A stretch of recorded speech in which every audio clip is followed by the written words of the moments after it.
ઓલ્ટરનેટરનું overloading ટૂંકમાં સમજાવો. તો જ્યારે બસબાર સાથે લગાવેલ એક ઓલ્ટરનેટર કામ કરવાનું બંધ કરે છે તો એના પરનો જે લોડ એટલે કે જે ભાર છે એ બીજા ઓલ્ટરનેટર પર પડે છે.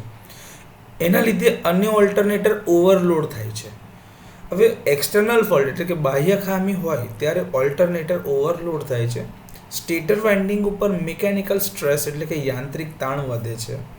જ્યારે ઓવરલોડિંગ અસંતુલિત એટલે કે અનબેલેન્સ્ડ હોય ત્યારે વાઇબ્રેશન ઉત્પન્ન થાય છે, જેના પરિણામે રોટર વધારે ગરમ થાય છે એટલે કે વધારે હીટિંગ થાય છે.